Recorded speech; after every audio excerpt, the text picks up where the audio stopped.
Cuba is a tropical paradise, but it's a paradise full of surprises.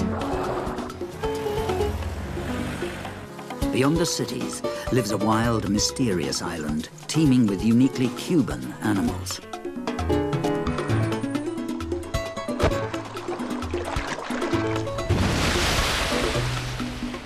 Each bizarre creature is a story of triumph against staggering odds.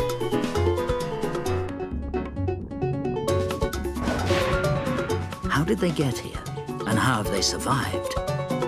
Cuba holds many mysteries that are only now being revealed. It's a story that stretches back in time, beyond the period of human settlement. It's a tale of titanic forces, ocean currents, wild storms, and an amazing island arc.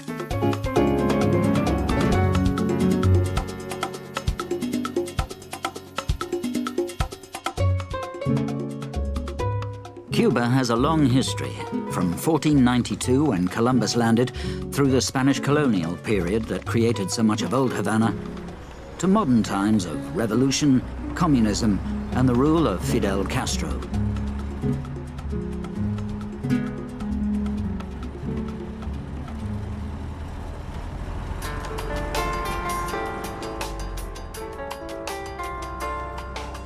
Millions of tourists are drawn to Cuba each year by the attractions of music, cigars, and tobacco. But beyond the fields, the cities, and the beaches lies a wild Cuba. A little-known world with a much longer but equally colorful and fascinating history. We can see part of that history alive and well in the tropical seas that surround Cuba. The coral reefs teem with fish. They can claim to be the best in the Caribbean, and this, in part, is due to Cuba's recent past. For since the revolution in 1959, these seas have had little fishing pressure. This reef may look much the same now as it did thousands of years ago. And now, as then, there are predators searching for an opportunity. The top predator is the Caribbean reef shark.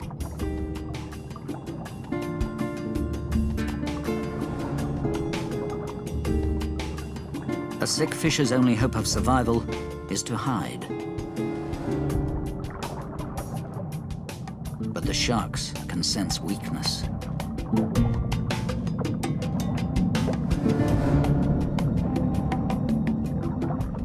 They can detect the scent of an ill or bleeding fish from a great distance.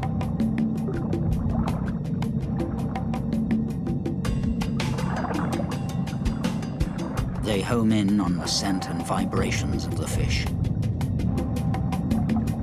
It can only wait and watch as the sharks search the reef.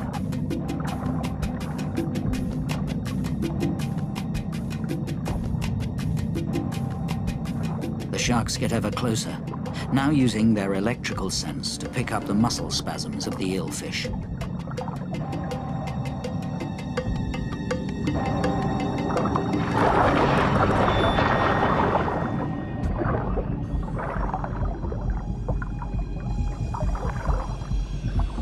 Once the sharks become excited, no fish is safe.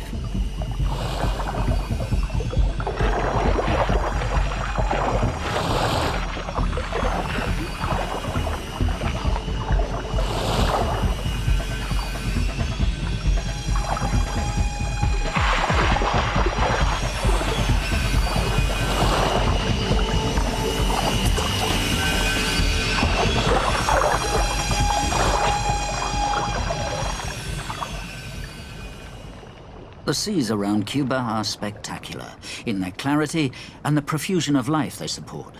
But the sharks and the coral fishes are not exclusively Cuban, for they can be found elsewhere in the Caribbean. If you want to see uniquely Cuban wildlife, you need to look back to the land. And to understand the nature of Cuba, you must go back in time. Cuba's wild history stretches back millions of years. During the last ice age, much of the world's water was locked up as ice, and so the sea level was lower. Cuba was a bigger and broader island.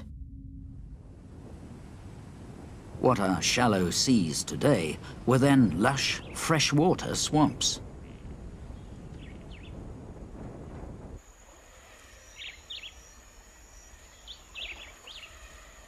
These swamps covered much of Cuba, the Bahamas, and the Cayman Islands, and must have been home to millions of mosquitoes, and to a variety of other creatures, including this, the Cuban hutia.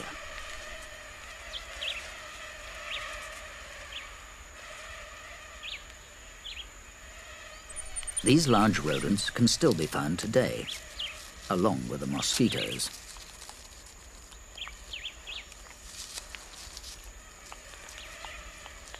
They tend to stick to the pockets of high ground, avoiding the water. And for good reason. There's another creature that lives in the swamp. Cuban crocodile.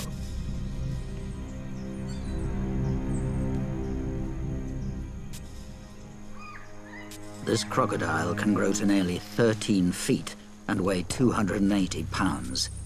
It has the reputation of being the most aggressive crocodile in the world.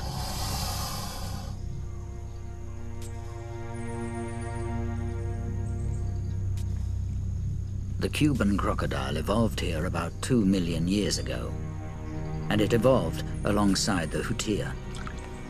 Occasionally, hutias have to venture out to reach better feeding.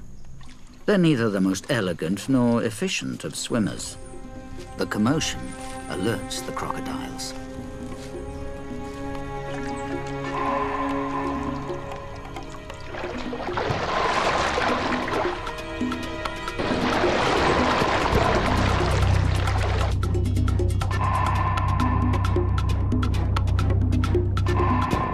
Now it's a matter of time.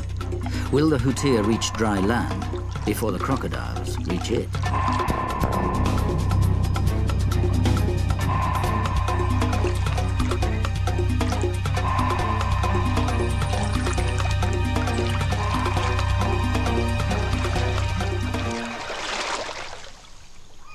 The crocodile evolved to hunt hutias, and not just in the water.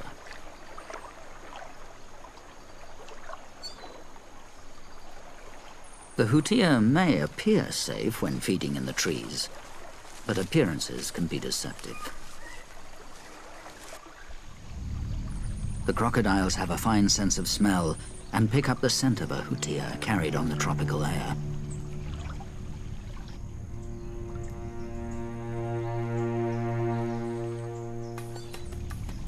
Swimming slowly upwind, they home in on the isolated tree from over a mile away.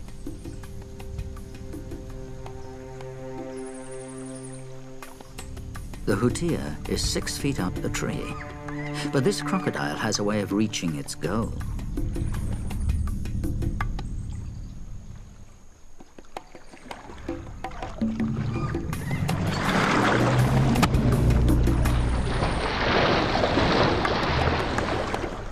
The hutia has no way of escape. The crocodiles have all the time in the world to improve their high jump performance.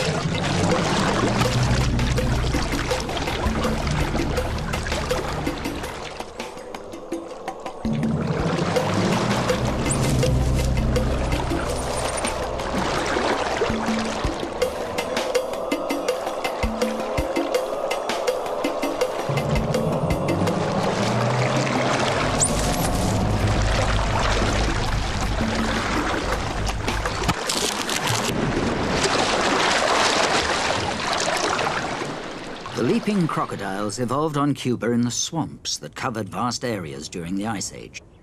But the swamps were not always that large.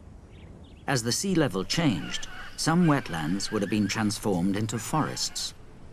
Today, the dry forest is the home of many of the birds of Cuba, like the Cuban parrot. Birds must have flown to Cuba over a period of millions of years. The more recent colonists, like the turkey vulture, have remained the same as birds on the American continents. Other more ancient arrivals evolved into Caribbean birds found on several of the islands.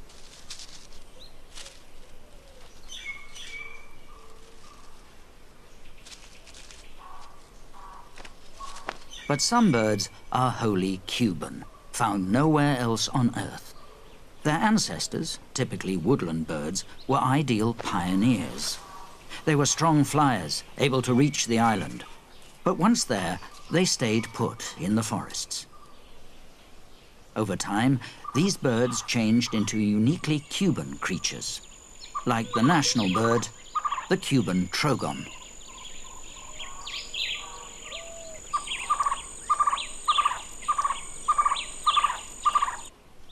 Over many generations, the birds adapted to their island home, the process of evolution molding them to their surroundings. There were new plants and animals to feed on, and new patterns of weather to cope with. The climate has an important influence on animals. Cuba has distinct wet and dry seasons. Many of the birds evolved to breed with the onset of the summer rains.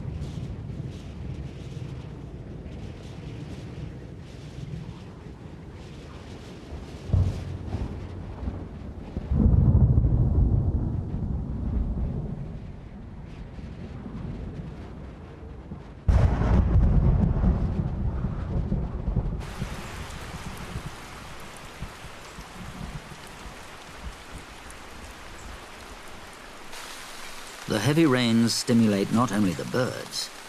This event triggers a wildlife spectacle that begins below, on the forest floor.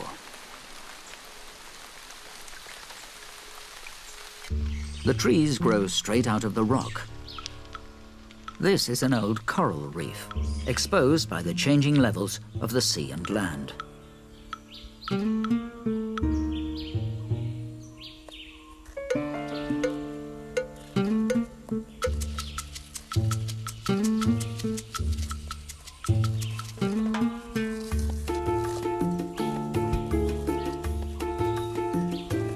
These crabs evolved about 4 million years ago. They're true land creatures, but they still breathe using gills like their marine ancestors, so they dehydrate easily. They time their emergence to the high humidity brought by the rains.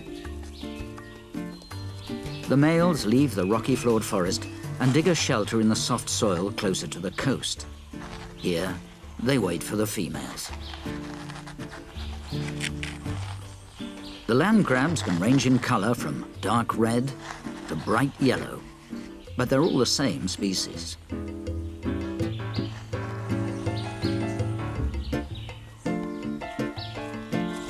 Some males mate in the shelter. Other males mate beside their tunnels, fending off other interested parties. The male's embrace may look gentle, but with claws, there's a limit to tenderness.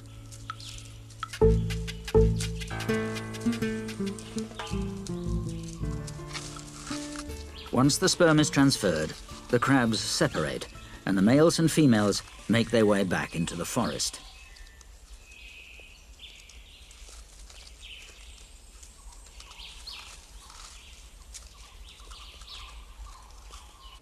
At the same time as the female crabs wait for their eggs to develop, the Cuban parrots, too, are breeding. Parrots pair for life and stay faithful to their patch of dry forest. The breeding pair's needs are simple: a good supply of food, a place to lay their eggs. Parrots don't make their own nest hole. For that, they depend on this curious tree, the pot-bellied palm, and the work of the West Indian woodpecker. But not all the woodpecker's activities benefit the parrots.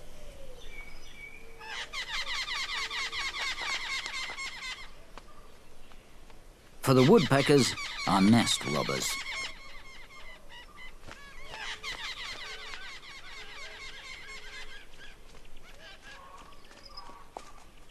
This Cuban drama may have taken place each rainy season for millions of years. And the same is true of the land crabs. After a few weeks, the females reappear carrying their ripe eggs in a pouch. Again, the numbers grow as the crabs move once more out of the forest. They're headed for the sea, their ancestral home.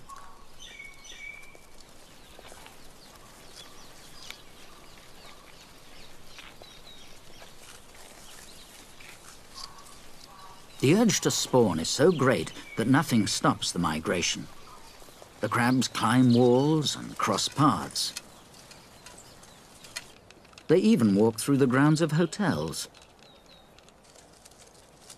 Their journey may be as long as 6 miles and can take several days.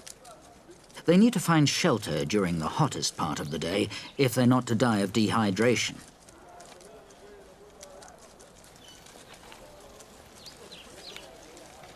Trees provide natural cover. But today, the crabs can also enjoy the benefits and luxuries provided by tourist hotels.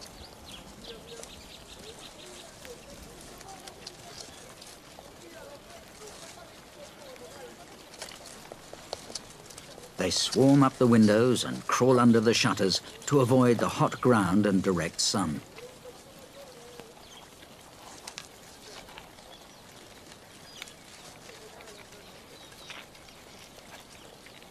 They're quite prepared to share a room with human guests, especially if there's air conditioning at night.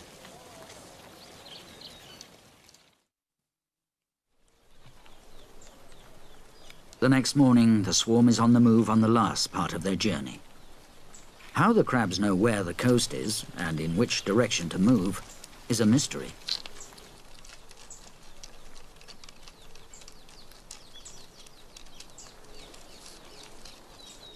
The final part is the toughest. The sharp pinnacles of an old coral reef are like miniature mountains for the crabs.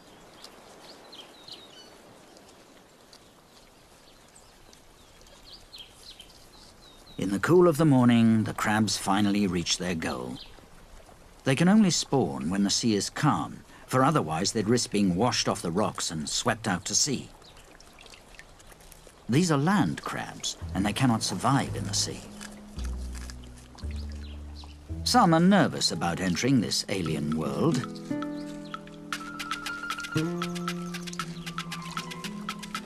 Others dive right in.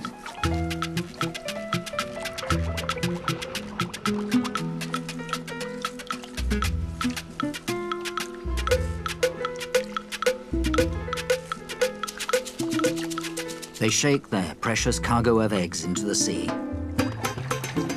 This is their last connection with their ancestral home. The eggs hatch immediately, and the next generation starts its life in the Caribbean Sea.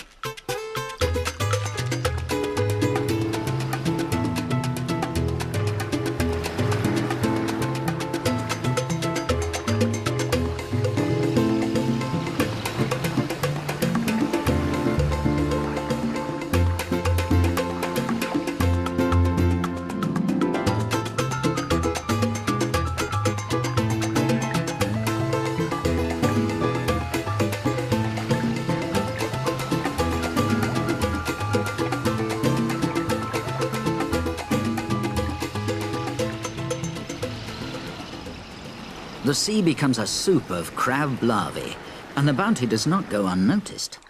Mullet suck in the eggs, but they have no real impact. The numbers are overwhelming. For a few weeks, the coastline of the infamous Bay of Pigs is awash with billions of baby crabs.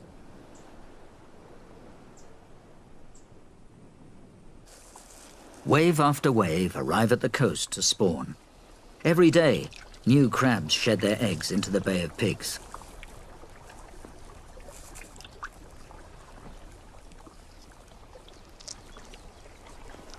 Once each female's pouch is empty, she heads back to the forest.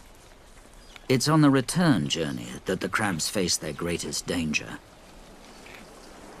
There are millions of them in this one small area of Cuba. This annual spectacle has taken place every year for eons. Evolution has hardwired it into the crab's brains. They know how to find the sea and how to avoid dying from heat and loss of water. But evolution could not prepare them for the modern world. They have no way to deal with traffic. Tourist taxis give the crabs a chance to escape to safety. But other traffic is less considerate. Instinct tells the crabs that shade offers shelter. The result is carnage.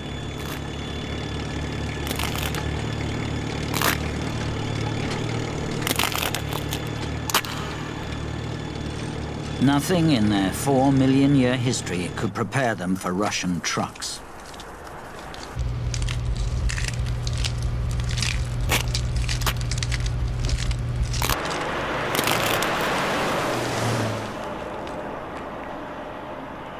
The dead ones attract other crabs for an easy meal.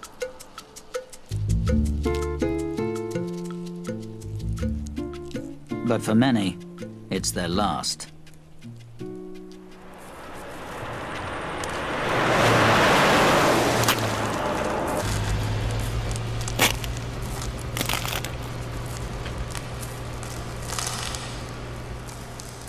The death toll on the roads is huge and attracts vultures. This is a time of plenty for them.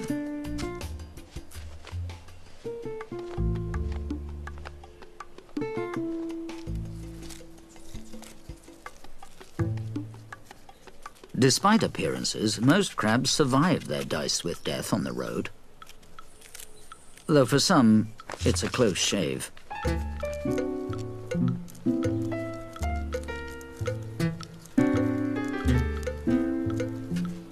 The walking wounded and survivors head for the side of the road and the safety of the verge and the dry forest beyond. They'll not venture out of the forest again until the rains return. Living in the same forest is a bird whose ancestors may have arrived on Cuba around the time of the crabs. The bee hummingbird. It is the smallest bird in the world, 2 inches long. That makes it the same size as a dragonfly.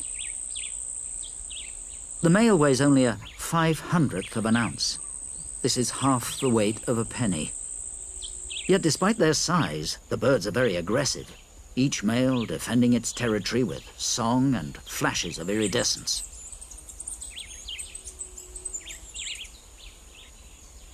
If this fails, the males fly up over 300 feet and then power dive down on their opponent.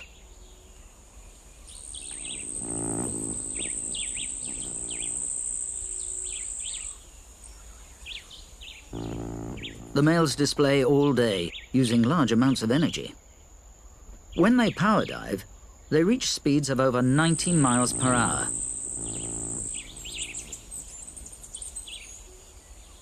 The wings beat 200 times per second, and the heart rate is a staggering 1,000 beats per minute. The male's display not only drives off intruders, it also attracts females. Like the male, she has huge energy needs. Whilst incubating, she reduces her body temperature to decrease the time she must leave the eggs unguarded.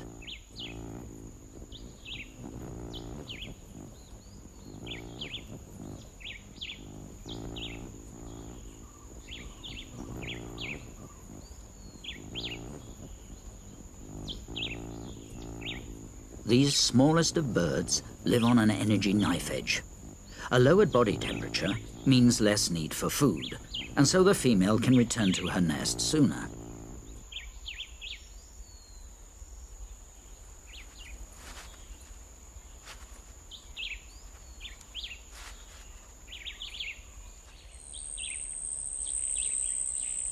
The male guards his patch of the forest not for the benefit of the female, but for his own. For the territory holds his most precious resource, flowers. He may sip from as many as 2,000 flowers a day to obtain the nectar he needs to fuel his energetic lifestyle.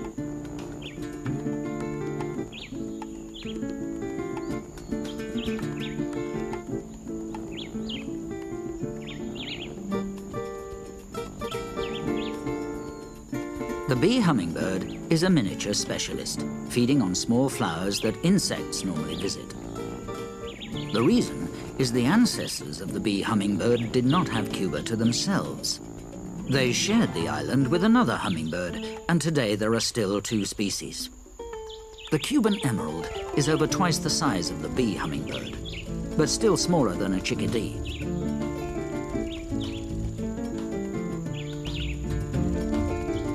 The Cuban emerald, like the smaller bee hummingbird, is found nowhere else on Earth. The 2 hummingbirds evolved on Cuba, and by becoming different in size, avoided competing with each other.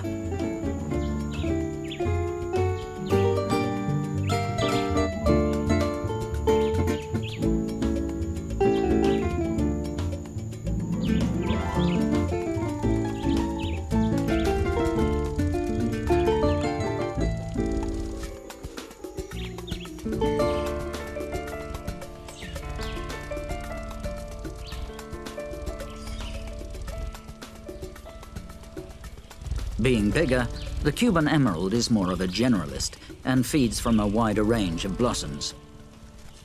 They include this curiously shaped flower. But this blossom is not designed for hummingbirds.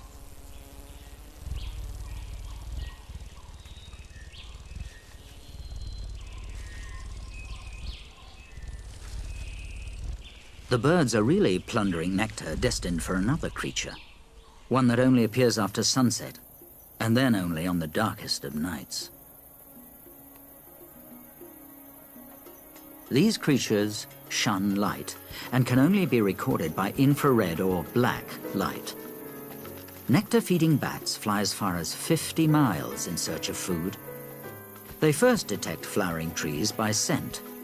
After the initial approach, the bats then use their powers of echolocation.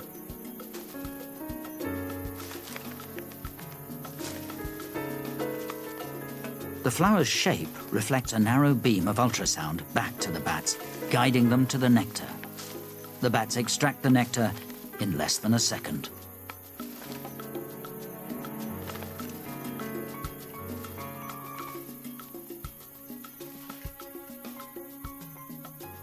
Nectar is a rich source of energy, and the bats quickly fill their stomachs and then return to their cave. Here, the nectar-feeding bats are not alone, for there are over 30 species found on Cuba. Like the birds, the different kinds of bats arrived over many millions of years. Many of the secrets of Cuba's bats have been discovered by Professor Gilberto Silva. He studied them for over 50 years. Cuba is largely composed of limestone and is riddled with caves. There's a higher density of caves in Cuba than any other place on Earth. This particular cave is the home to a rather special bat. Years ago, when Gilberto first entered its sleeping chamber, he nearly died. There was so little oxygen to breathe. How the bats survive in their anoxic chamber remains one of Cuba's mysteries. Nowadays, Gilberto waits outside for the bats to come to him. Like the nectar bats, they'll not fly in light. Gilberto captures them using the sound of their wings alone.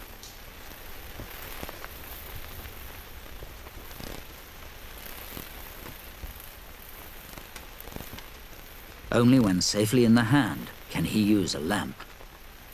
The butterfly bat has that very Cuban characteristic of being small. In fact, it can claim to be the smallest bat in the world.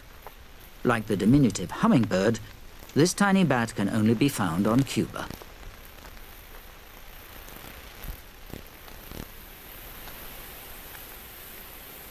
Other species of bats crowd larger caverns. The combined body heat of hundreds of thousands of them raises the temperature to over 110 degrees Fahrenheit. The urine-soaked floor ensures the chamber is very humid. Perfect for bats, and purgatory for anyone other than a dedicated bat scientist.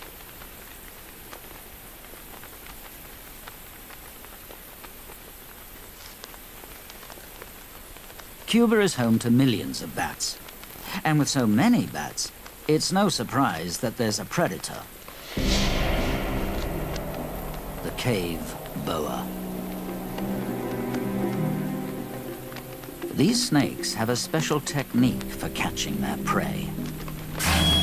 In the pitch dark, the draft of a wing beat stimulates them to strike.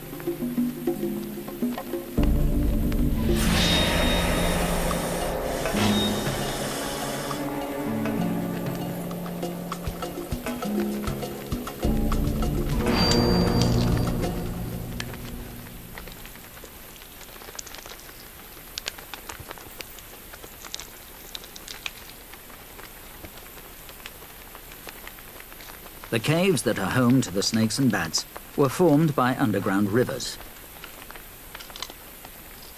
Over millions of years, as the level of land and sea fluctuated, these rivers found new courses.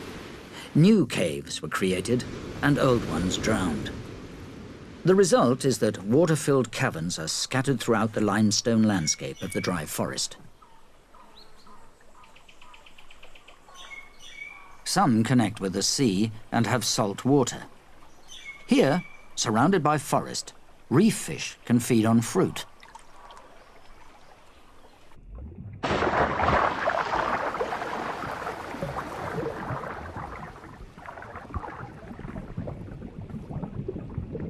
These caverns reveal their past to divers.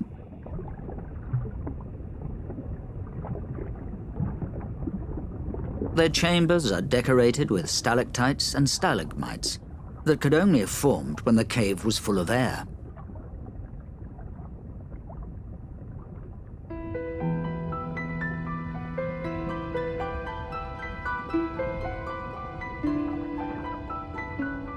The water is crystal clear, filtered by its journey through the limestone, and light can penetrate deep into the cavern.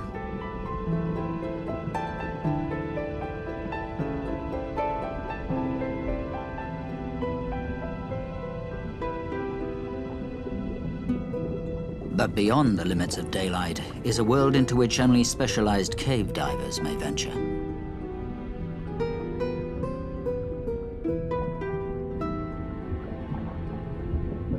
The divers always explore as a team, for this is dangerous work. The caves are a labyrinth of passages and chambers. This Cuban cave diving group has been exploring and mapping this dark world for many years.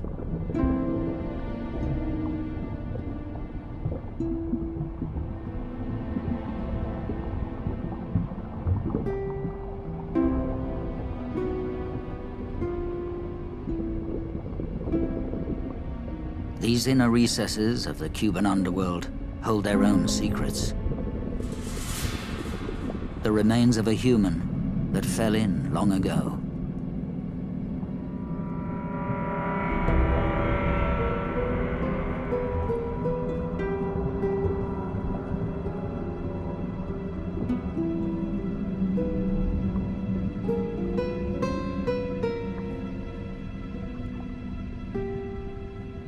But there's life here, too, over 500 yards from the surface, beyond the narrowest of passageways.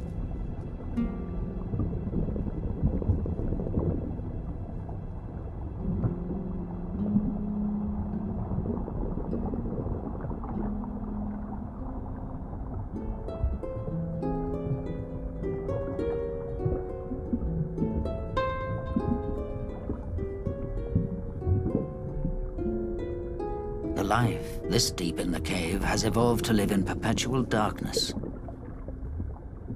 The light of the diver's torch may be the first this fish has ever experienced, and it doesn't like it.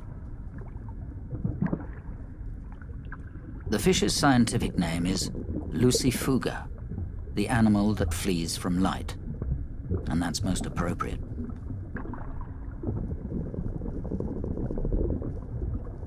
Little is known about these unique Cuban cave dwellers, for they're rarely visited and shun light. It's thought they evolved from fish that lived in the depths of the sea.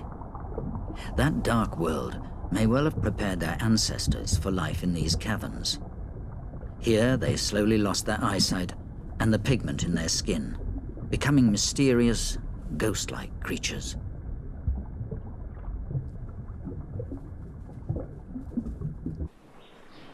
It should surprise no one that fish arrived on Cuba by swimming. But 12 million years ago, a less obvious candidate arrived by the same means.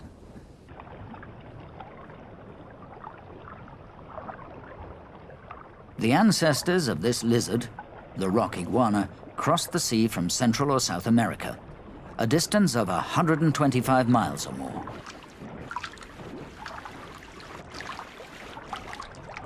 Though they look incongruous, the iguanas are actually good swimmers. And when they tire, they can inflate their chests and float like corks, whilst they take a break. By a combination of hitching lifts on floating vegetation, drifting and swimming, a few iguanas found their way to the shores of Cuba.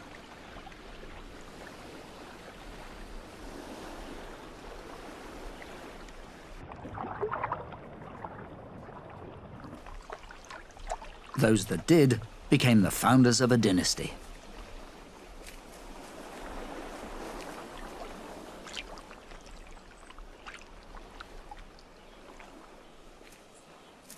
No competitors and lots of space. Cuba must have seemed a paradise. A paradise, that is, apart from the flies.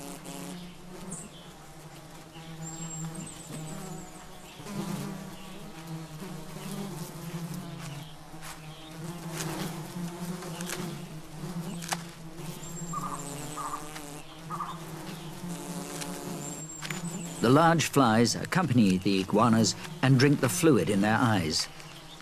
Like most creatures that arrive on islands, but unlike the bee hummingbird and the butterfly bat, the iguanas grew large. An adult male can be 5 feet long and weigh as much as 20 pounds. They carved out territories on their new island home, males signaling their ownership with vigorous head bobs.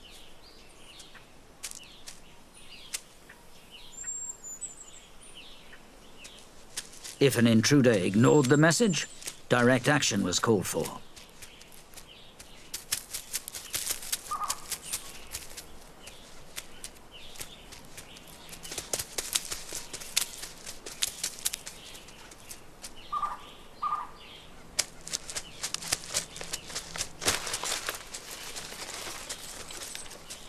Despite their fierce appearance and impressive size, rock iguanas are for the most part peaceful vegetarians.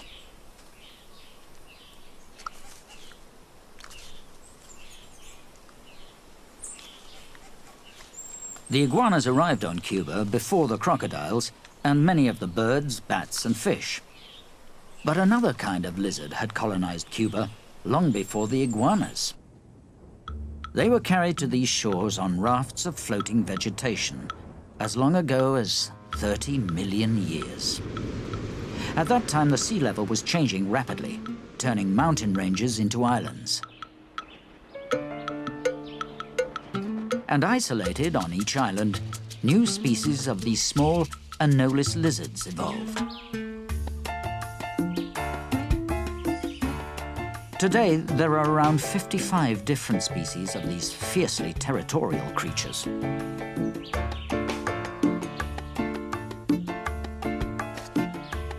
Some species are adapted to life on the rocky forest floor. Others live on sedges and grasses. Many dispute for space on the bushes and low trees. They all have a dewlap, but have evolved different ways of showing it off.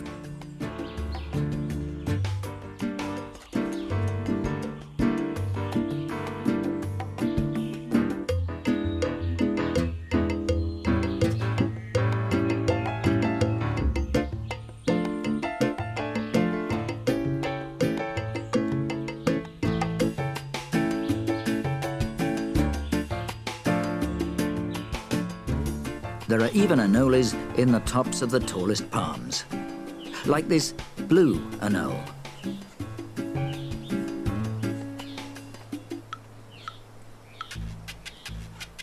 The story of the anoles is a clear example of an ancestral animal evolving into many different species to fill all the different habitats. Despite their variations, the vast majority of anoles have the same lifestyle. They're fast-moving insect hunters.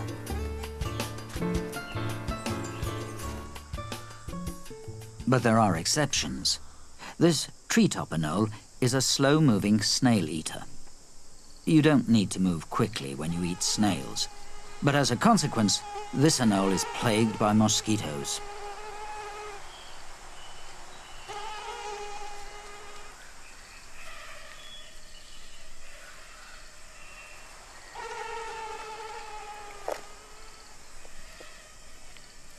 The anoles have had 30 million years to evolve into a huge array of species, each carving a niche for itself on Cuba.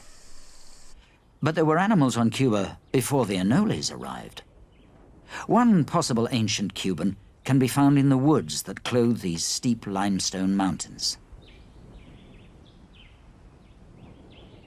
The Cuban toady is diminutive. There are only 5 species of toady in the world, all found on Caribbean islands, and the Cuban toady is the most colorful of them all.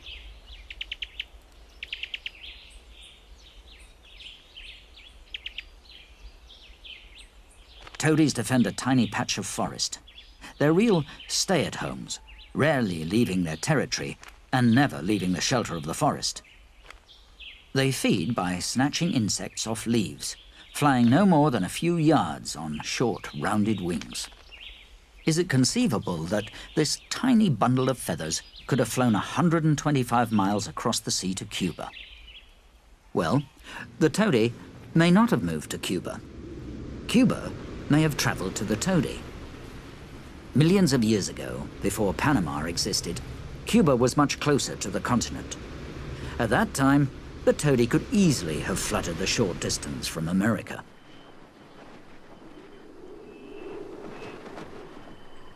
In Cuba's remote rainforests live other creatures that can claim to be ancient Cubans, their ancestors joining the island before the toady. This is an eleutherodactylus frog. It is one of over 60 species. Like the anolis lizards, they've carved up Cuba. Some live on the forest floor, others along the streams. There are even eleutherodactylus frogs in the treetops, living amongst the air plants. You could argue that the toadies may have flown to Cuba, and that these small frogs may have survived a long sea journey aboard a raft. But scientific evidence suggests that they were early pioneers that hopped aboard 70 million years ago. They have one big advantage as pioneers. Their tadpoles don't need fresh water. In less than 20 days, the embryo transforms from a few cells to a miniature adult inside its transparent sphere.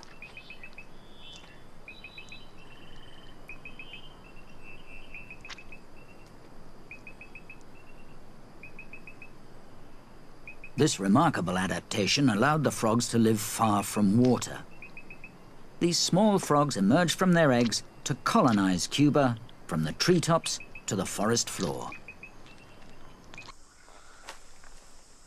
Luis Diaz is the Cuban authority on eleutherodactylus frogs. He and his colleagues have discovered several new species in the last few years. The most remarkable of these was found as recently as 1996. They live in the leaf litter on the rainforest floor. To find them, you have to kick up a bit of a fuss.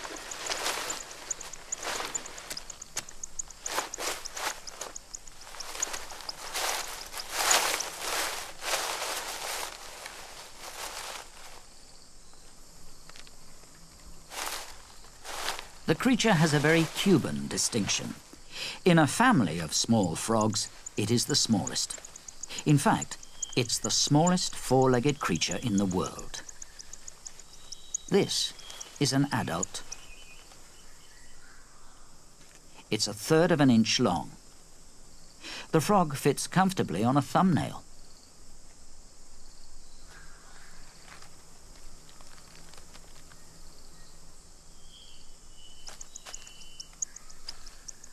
At this size, a female can only produce one egg. These frogs may have reached the limits of miniaturization.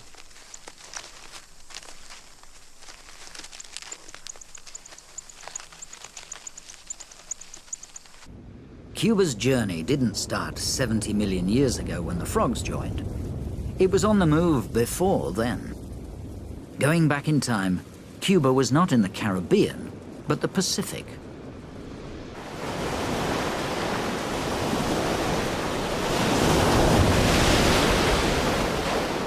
Could any animals have lived on Cuba as it moved through the Pacific Ocean? For part of that journey, Cuba itself may have been submerged. So the seas are the most likely place to look for an animal whose ancestors may have prowled the rocky shoreline of Cuba around 80 million years ago. The Goliath grouper lives in rocky canyons and caves. Today it can be found in both the Caribbean and Pacific, so its ancestor might have patrolled Cuban Pacific waters long ago. It ventures out at night onto the sandy plains of the sea floor. It has an Epicurean's taste for lobster, but a glutton's appetite. This Goliath grouper weighs 440 pounds, and so a 4-pound spiny lobster is just a bite-sized snack.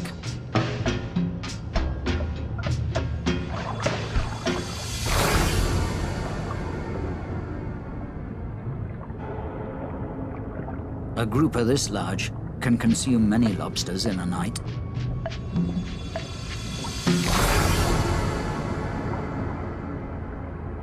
All big groupers are females, as the males change sex as they grow.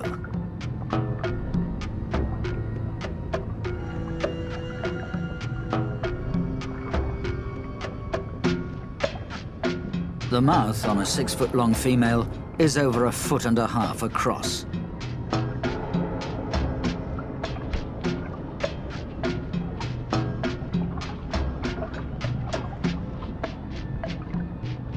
Plenty of room for another lobster.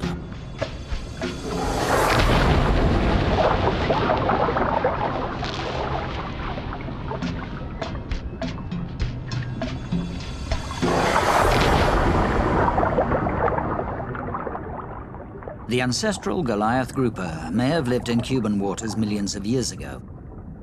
But could the ancestors of any Cuban land animals have lived there? We can never be sure. But a bird might have. Flamingos are strong flyers and have an ancient heritage. There are fossils from over 50 million years ago. Ancestral flamingos could have colonized the muddy shores of an ancient Cuba in the periods when it was above the sea.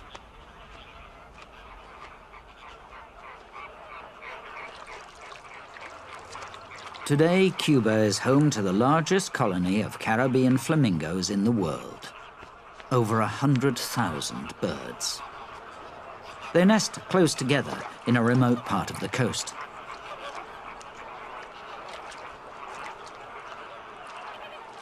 They seem to need the company of other flamingos, but still bicker over space.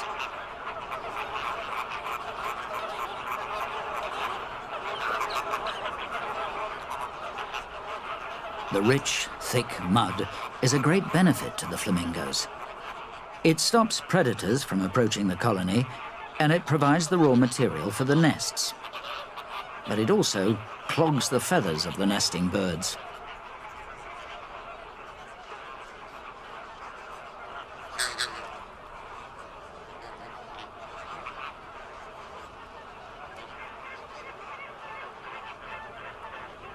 The nesting flamingos have a strict daily routine. They sit during the heat of the day to protect the eggs from the tropical sun. Then, as the day cools, they gather into groups and fly to the nearest fresh water to drink and bathe.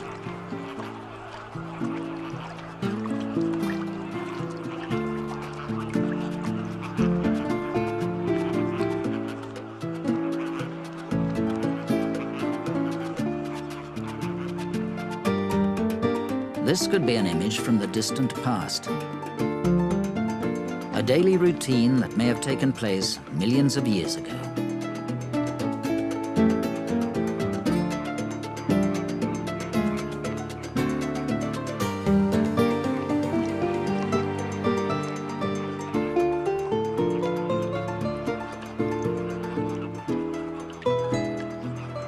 were land animals on Cuba over 80 million years ago, they may well have been flamingos, though we may never know for certain. But no land animal could lay claim to the title of the oldest Cuban. That must go to a creature that could have visited primordial Cuba, when it was still being created by the forces of the Earth over 600 miles out in the Pacific.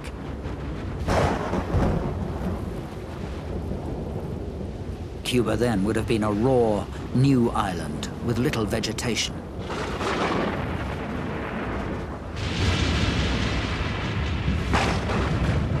But its remoteness and lack of land animals would have suited this possible first wild Cuban, for it would have required only a sandy beach.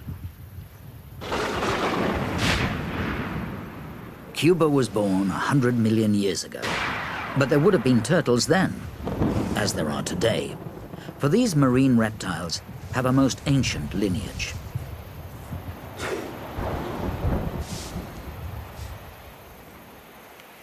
Female turtles only come ashore to lay their eggs. Dry land is not their world, and they're clumsy and uncomfortable here.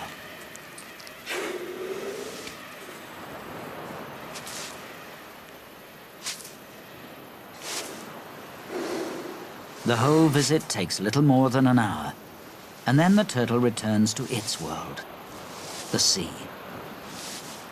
But a brief visit just like this may have been the very first life on Cuba.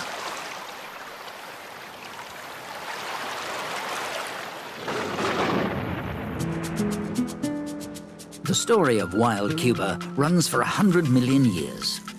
In that time, as the island moved from the Pacific to the Caribbean, many creatures have arrived on its shores.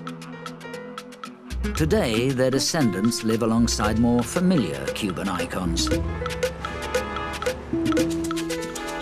But it is these unique creatures that make Cuba the wild island of the Caribbean.